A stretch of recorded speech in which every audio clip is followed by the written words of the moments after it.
Hello, and I appreciate everyone joining in today and joining us here. Just real quick, as we are doing this, if you're new to the BrightTalk platform, on the right side of your screen here, there is a questions panel. So if you do want to ask us anything as we're going along, by all means, submit a question there. We will answer them as we're going along. You will have to come out of the full screen mode if that is how you're watching it, just to access that panel. So today we are going to be discussing the impact of 0 days on breaches. And before we get going, we'll do the mandatory introduction. So I am Corey Matthews. I am the Offensive Security Manager here at Critical Start. I've been in the InfoSec industry for over 8 years now. Previously worked both red and blue team before coming to Critical Start. So I did specialize in incident response and digital forensics on mobile devices for quite some time. I do a lot of research on my own time and on company time, obviously, too. And I focus a lot in hardware devices and embedded systems. And I build race cars. Rich, you want to introduce yourself? Sure. Hello, everybody. My name is Rich Murch. I'm a senior adversarial engineer at Critical Start. I've been in IT for a long time with a variety of roles, mostly like sysadmin type roles. But for the last couple of years, I've been in the information security space on the offensive security side, doing pen testing, red teaming, security research, those types of things. In my free time and also for my job, I get to look for vulnerabilities. I really enjoy that. So I found a variety of vulnerabilities over the years, and I've been recognized by some well-known companies. Also, I rescue cats. That's what I do outside of work to keep me safe. Thanks for joining today. So this may seem a little bit obvious to some, but it's kind of a mandatory thing we will cover real quick. So what is a 0 day, right? It refers to newly found flaw or newly found vulnerability that is really only known to the discoverers of that. So it can be used to exploit whatever they're finding this vulnerability in. There will be no IOCs, no signatures, no patch out. Another thing worth noting here, the +1 day. This is where someone will publish or drop a exploit code or a proof of concept online. So there will be no known patch out necessarily, and what we'll see is people taking this code off of GitHub, or someone posts it on Twitter or a paste bin, and we'll start seeing that in the wild. And we'll go into that a little bit with some of the exploits we've found in the past and how they've been used. So what is a 0 day and what it is not? So a lot of times you'll see in marketing or these buzzwords and things, the term like 0 day is misused a lot. So there is no 0 day malware, right? That is something that we've seen in the industry a lot on the defensive side. A lot of times what they're actually referring to is a piece of malware that is simply rewrapped, right? It's using the same infection methods, it's using the same attack vectors, and it's really the same family of malware. All they've done is re-obfuscate it a different way, just to evade detection. So hopefully they're getting around signature-based, maybe changing it around so they're getting past some of the IOCs. But a lot of time, if it is simply just repacked and obfuscated, you're going to get caught by heuristics or even behavioral analytics on the endpoint or across the network. So the very important key here is just because it's a new hash of the file or whatever's dropped on disk, or if you're seeing different behavior, that doesn't make it a 0 day. So when it comes to 0 days, how are they found? The short answer, it's lots of time, talent, dedication, and frustration.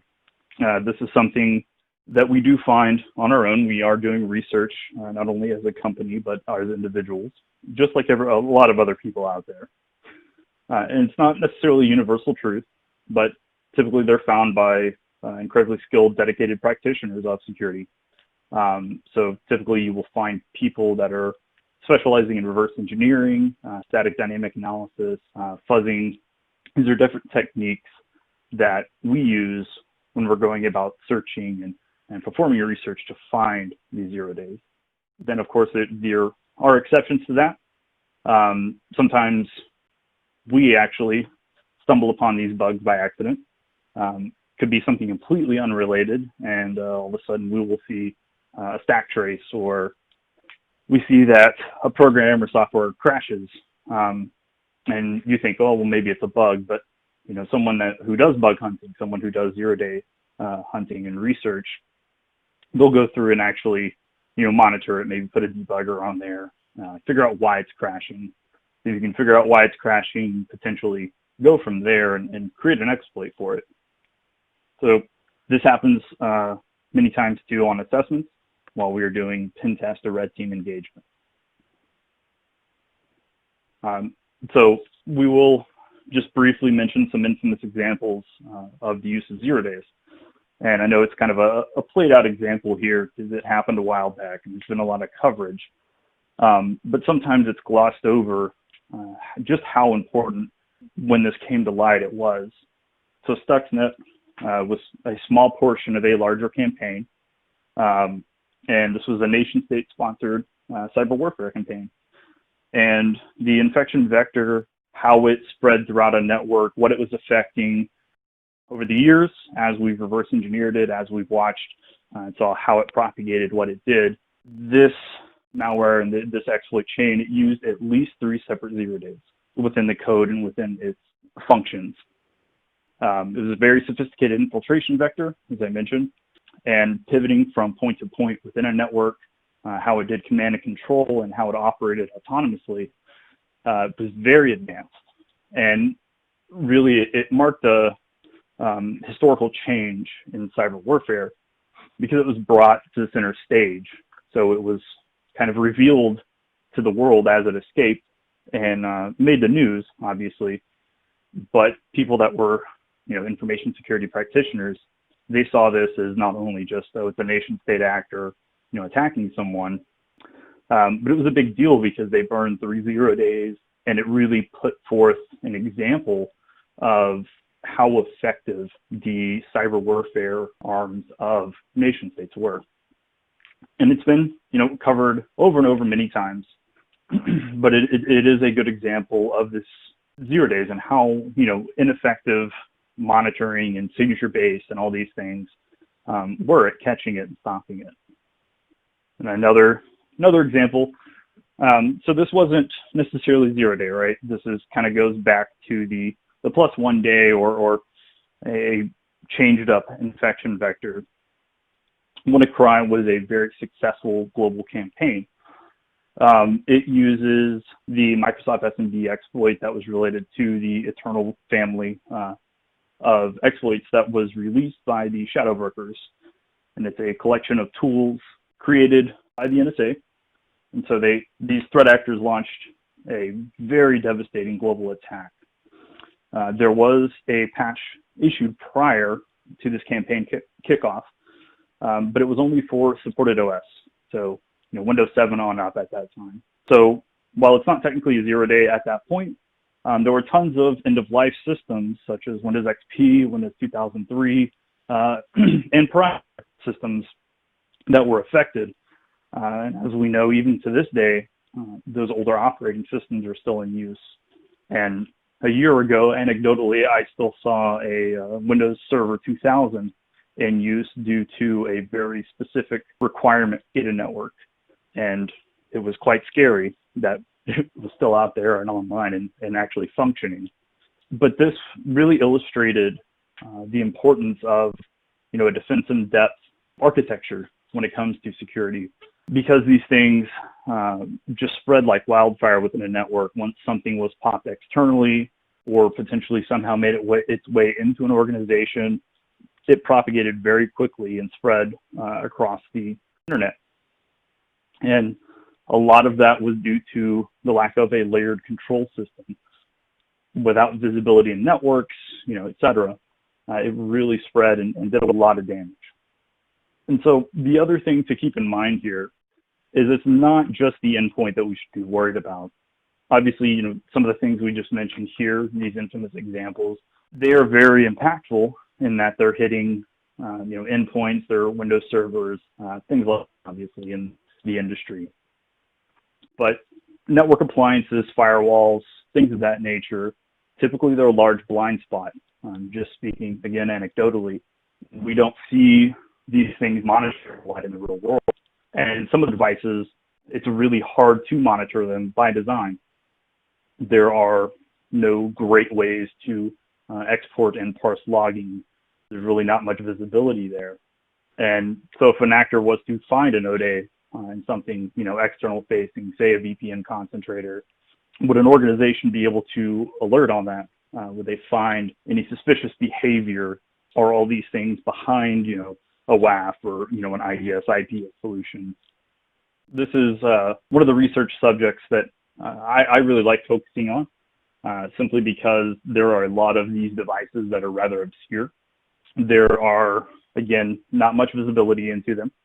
And a lot of times when you find these more obscure devices in use, it's something that's not used very often, and there hasn't been a lot of research performed on them. So it's very interesting to us as the attackers to dig into them and see what is there and what we can do. This is some of the examples of some research that we've done, and these were just some that were published this year. And sometimes there are some devices that we hit, or some software that's exposed externally that are, again, relatively unknown, but they can really be the downfall of places. One of the first ones here, this authentication bypass. This was on an internal assessment, though, during my research and finding these, there are a ton of them exposed externally to the world as well, if you know how to find them.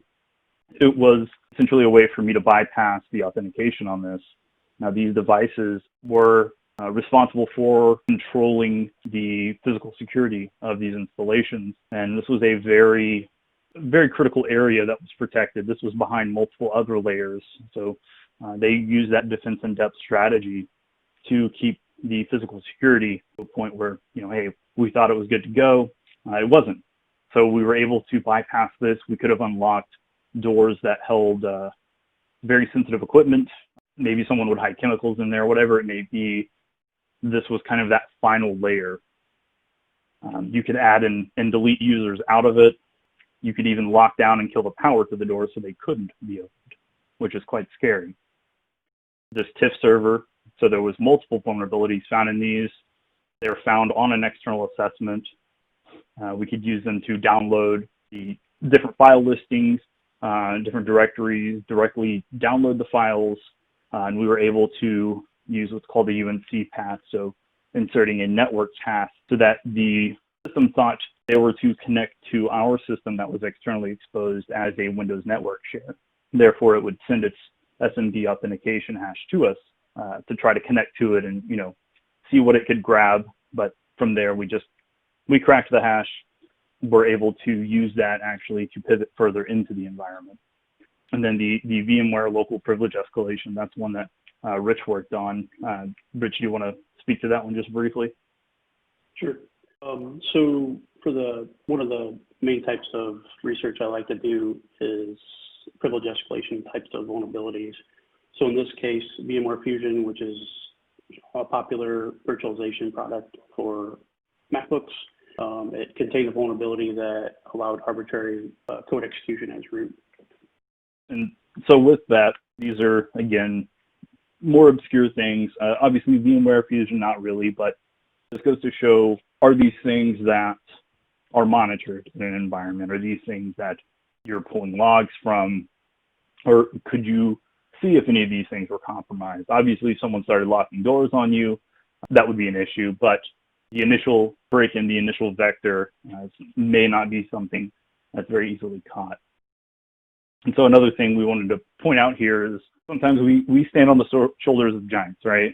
Just like in development, and building things. When you're writing software, the standard go-to is going to Stack Overflow, copying code, pasting it in, and hoping it works, right? There's someone else that has probably solved the same issue out there somewhere. The same kind of goes here for developing exploits for vulnerabilities that are already announced. And so while these aren't technically a true zero-day, the exploit itself is something new that we develop as we're going.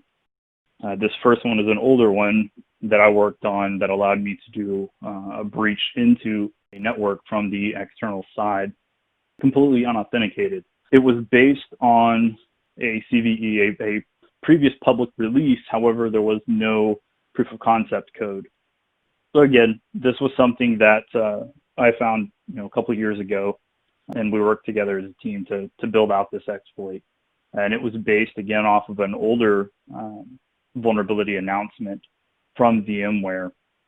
There was no public published proof of concept code, so we were going at this blind. There was a rough description of what this exploit did or what the vulnerability itself was. And essentially we were able to perform command injection without authentication. We were running all these commands as root on this device. We were able to read, write, execute some commands on it. However, it was what you call kind of a walled garden, right? It was a restricted shell using what's called BusyBox, and that's what you'll find on a lot of these types of devices. But with that, even though I can do a lot as an attacker, it's very rare that you're going to find an organization that's actually monitoring something like that to see these types of attacks. Obviously, there's no signature for that yet, but even watching network traffic, things of that nature, you may still be able to catch some of this stuff. Now, this next one, I'll turn it over to Rich because he did a lot of work for this. Thanks, Corey. All right, so some of you are probably familiar with this. So at the beginning of July, there was a lot of buzz around a vulnerability, a critical vulnerability in F5 Big IP. There was a patch released the week right before July 4th, and this vulnerability was a critical vulnerability that allowed full control over the device, over the management interface on the device. And Charles Darderman and I, we developed a POC for this, which I'll get into more detail. So for those of you that don't know, the F5 Big IP it's an edge device.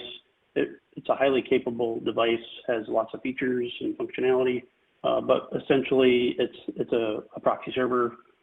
It can cache and control traffic and those types of things. However, the TMUI or the management interface that's what administrators use to actually admin the device. This is where the vulnerability existed. And what was found was they released the patch, I think it was on Tuesday of that week. And within, I would say, 5 days, there was public exploits released. During this process, there was a lot of buzz on Twitter. So when Charles and myself started working on it, probably one of the main points that we want to kind of highlight is we knew there was a vulnerability. We had no knowledge of what the vulnerability was other than what was in the actual advisory, which was pretty vague. It did offer some mitigation steps, and we used that as a starting point. So we went from zero knowledge in less than 24 hours to a fully working exploit.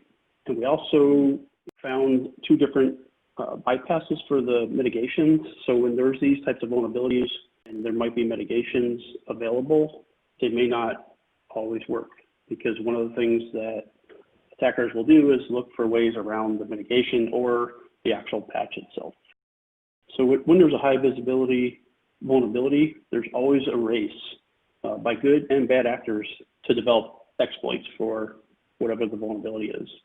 And another thing to highlight too is many versions of F5 were vulnerable to this. How long was this vulnerable? It could have been, several years. I don't know if I ever found an answer to that.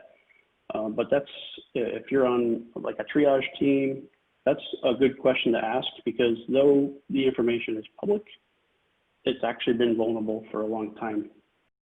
Okay, so there was some lessons that the industry can take away from this vulnerability. So during the first couple of days, there was a race to try to compromise devices. There's a lot of focus on bug bounties now. Some of these devices may have been, part of bug bounty programs. So there's this huge race, a lot of scanning activity for these types of devices. There was a variety of reports of how many were internet facing. There was at least 8,000. I saw reports of at least 15,000. I'm not sure if there was a definitive number out there, but there was a large amount of devices essentially. And from a best practice standpoint, this isn't really specific to F5, but network types devices. Generally, you want to isolate the management interface. With things moving to cloud environments, this gets a little harder to manage since you may not manage actual networks, but in this case, it proved to be critical for those companies that actually followed that practice. So when we started looking at this, we downloaded the vulnerable versions. We're doing some compare between versions. F5, there's a lot of surface there, but we quickly zeroed in on where the issue might exist, and probably between that Friday and maybe mid-Saturday, we had a working proof of concept that we eventually released later that week. So the thing to highlight here is folks that do this type of work, they can work off minimal information. For me personally, it's fun to work on this side of it because if you've read advisories from different vendors, lots of times they'll be very vague, like an unspecified vector in the XYZ component allows for account takeover, arbitrary code execution, those types of things. So oftentimes there's not a lot of details available. So it's a challenge for researchers to figure that out. And there's always going to be a race to do that. So there's been a huge focus this year and recent past too, but the edge devices have had a lot more focus. At least that's what it seems like. So this year alone, these are just a few examples of devices that are commonly on the edge, where these are appliance type devices, they're on the edge, and they have some sort of critical vulnerability. I kind of talked about it in the previous slide where best practices for the management interfaces would apply here too. Appliances, they're special devices, and often, if you're the administrator of one of these devices, you may not really be able to fully control it. Sometimes it's just a web interface.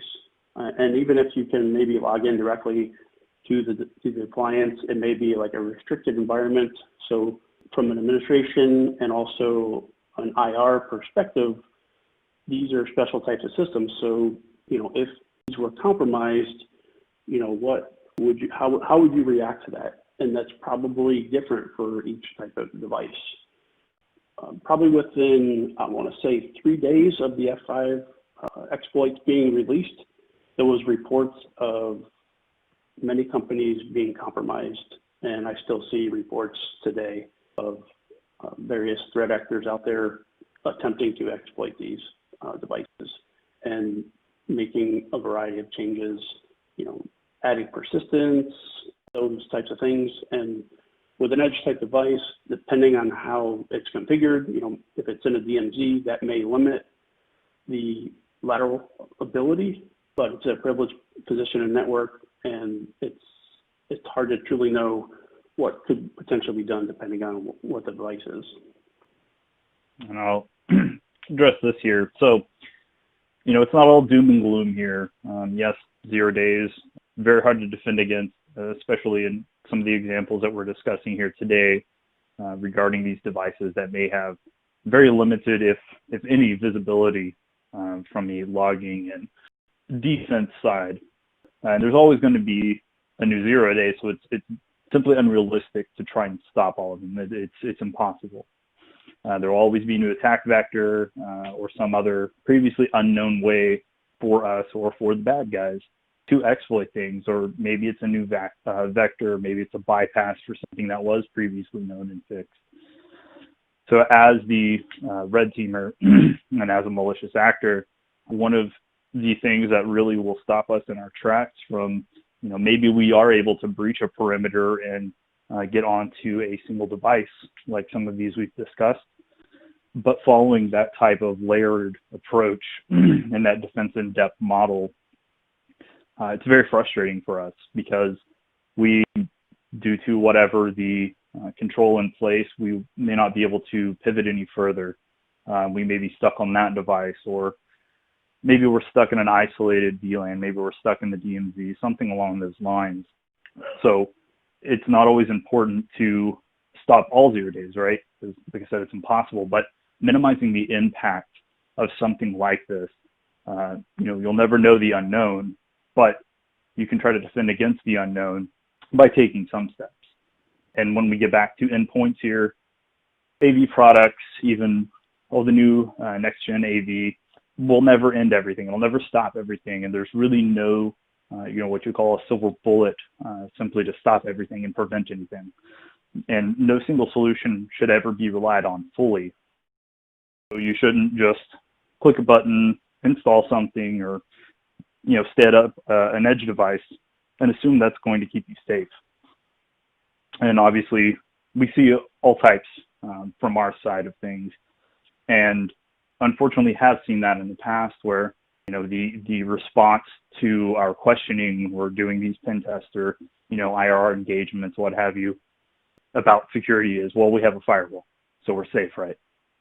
No, not at all, right? As we've shown here, firewalls themselves are many times exploitable, whether it's something known or unknown. So putting forth that best effort by organizations, identifying the risk and really trying to minimize the impact of these types of attacks is the best way to go.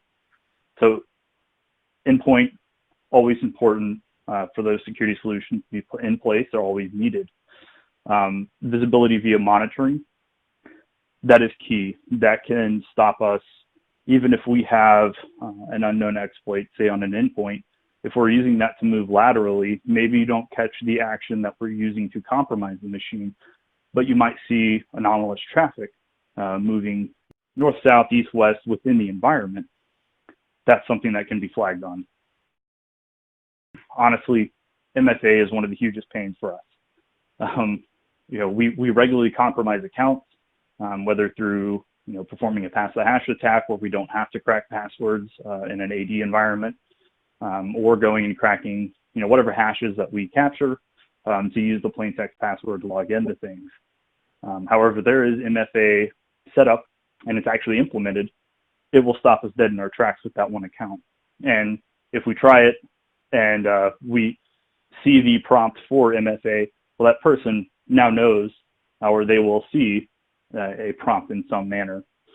It's not always the end of the road. Sometimes people will just click accept because, I know I see that a lot on my phone pop up with the various multi-factor authentication apps that I have. It'll pop up and I'll just click yes because I know what it is. However, not everyone does. Keeping track of the assets. So keeping a good inventory of what is out there, knowing, how things are monitored, keeping things up to date. Is there effective patch management? And is there effective network segmentation? So again, going back to that defense in depth and reducing impact. If you have, your secret recipe, and that's your bread and butter, you are really trying to protect that.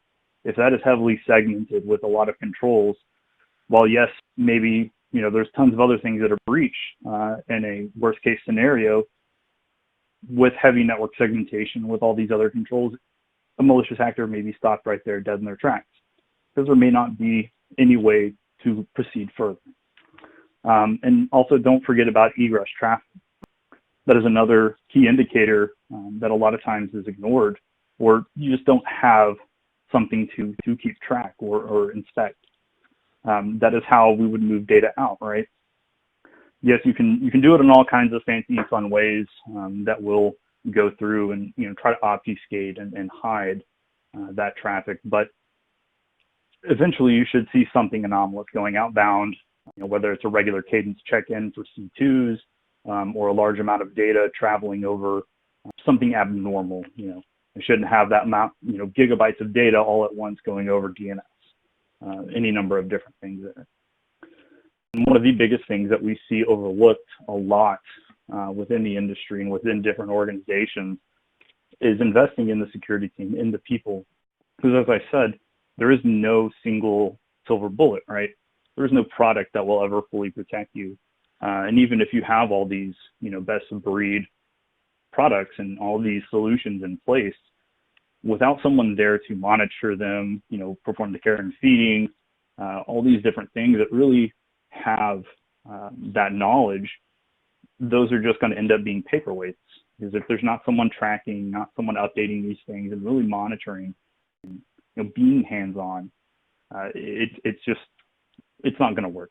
So investing in the people, that is something we find very important. We invest in our folks and ourselves as the offensive side, because we have to stay on top of everything and try to be ahead of the curve as much as possible. So on the flip side of that, have training set up, provide the tools, try to foster that growth internally, but also be sure to train users, user awareness, and don't make it so much a chore or a punishment. It needs to be something that they're encouraged to do. You want to build that environment that promotes security, right? Make it part of the culture in the company.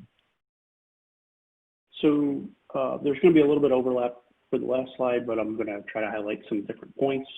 But, as Corey just talked about, trying to stop all 0 days is not a realistic goal. And really to summarize this presentation, 0 days are probably not your greatest threat because most often, it's the basics that allow companies to get breached. So he kind of touched on asset inventory. Obviously you need to know what's on your network, what laptops you have, servers, those types of things. But do you know where your data exists? Data should be part of the asset inventory too. And if you do have sensitive data, is it in your test environments? Is it scrubbed? Do you know where your data is? Knowing that can help you draft a plan to how to protect that data. One of the things we saw in the F5 vulnerability was there was companies scrambling to figure out if they were impacted. And, maybe they know they have F5s, but they didn't know for sure if their management interfaces, were exposed to the internet. That's not the time when you want to figure that out. You want to know that ahead of time. So for, edge type of devices, you really need to know what's out there and check on a regular basis. And that could be as simple as, doing, simple scans, knowing what IP addresses have services listening and what services those are, and also monitoring that for change over time. That, could be a very large task if you have a large footprint on the internet, but it's really essential when these types of vulnerabilities are released. Weak credentials. This is, everyone knows this, weak passwords, those types of things. It's the low-hanging fruit that actors are going to look for. So having a focus on improving that will help mitigate. Misconfigurations. So this is a big one. We hear this in the news all the time. A simple example of that is like a misconfigured S3 bucket, and all of a sudden, millions of records of some company's data is breached over a simple misconfiguration. It didn't take, some crazy 0 day that took months to develop to figure it out. It's a simple, policy that was misconfigured. Outdated software. So oftentimes when we hear about 0 days, it's really not a 0 day because a patch is available. And there's been some high profile breaches because of software, that maybe there was a patch for, that's been released a couple of years ago. There's been some very high profile breaches because of that. And outdated softwares, it can be tricky.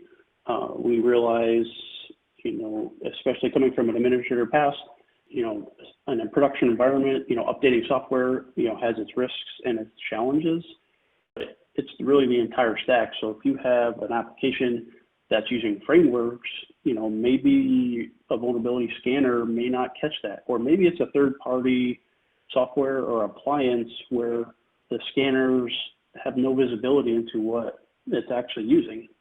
So chances are, if you have a large network, you have software that may be 10, 15 years old that has had many patches over that time that you may not even know about because of how the software is bundled.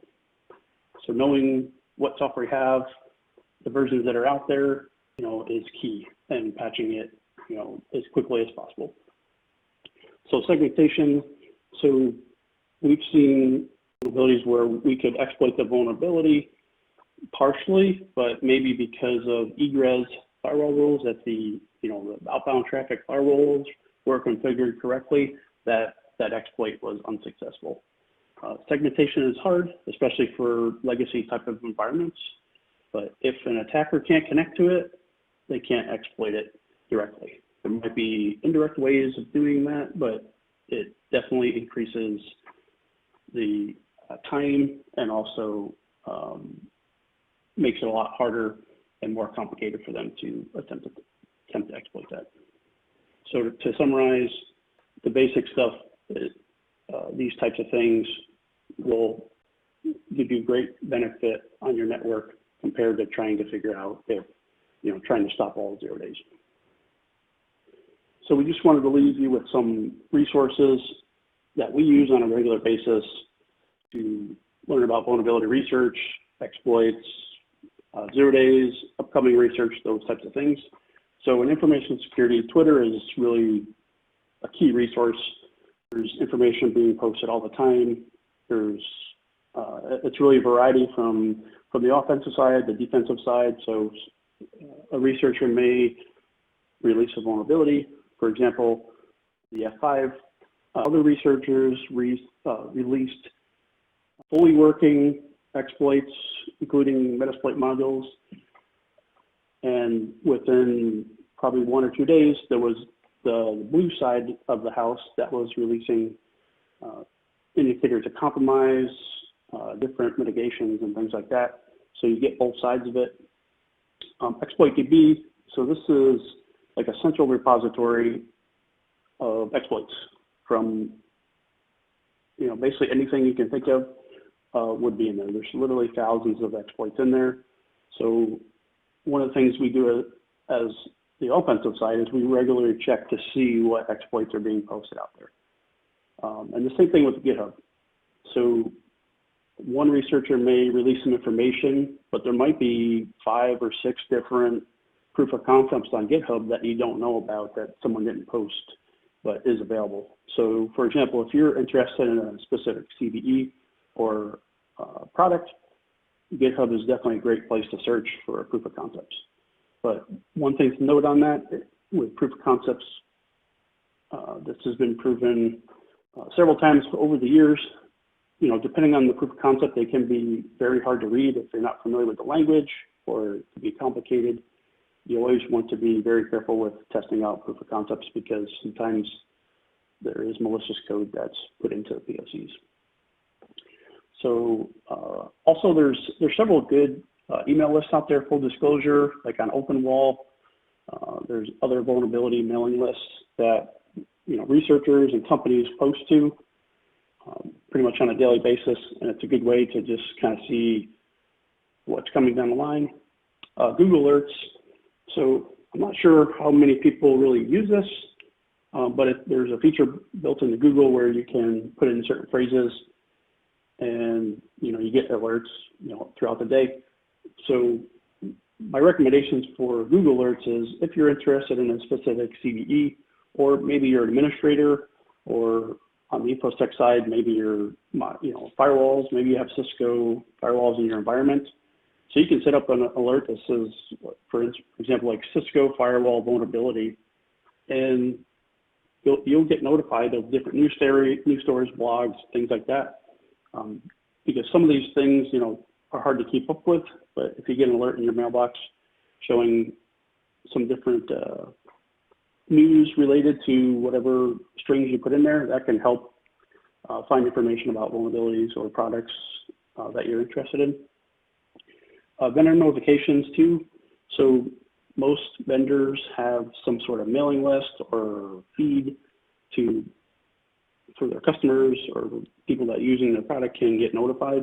So this is great for the information security team, but also administrators. So if you're on the InfoSec side, and maybe you're on the vulnerability management side, you may want to be, on these types of lists for all the products that you see in your environment, because sometimes the people managing the actual software, they may not be paying attention to that, or they may not be aware that there's a security issue, and this can help, the time to identify the actual vulnerabilities in your environment. Thanks, Rich. And so I will say, like, vendor notifications, a lot of times, yeah, you're just going to ignore something that comes because maybe it's marketing material or anything like that. So if you are going to set up something like Rich was saying through either the Google Alerts or going through the vendor notification list, just be sure that when you're doing that, you're receiving them and not just ignoring anything or anything like that. So to kind of wrap up here, we do appreciate everyone's participation, jumping on here and listening to us and taking part. We do have another one coming up in September. This is myself and then one of our forensic incident response analysts, Joffrin. We'll be going over, how we do things from the red team side of exploiting passwords, like Rich was saying, weak passwords, how we crack hashes, and, from the blue team side, what are they seeing? What are they detecting? How are they detecting it? Any number of different things, what stops us, right? Like I said earlier, MFA and some others can really stop us in our tracks.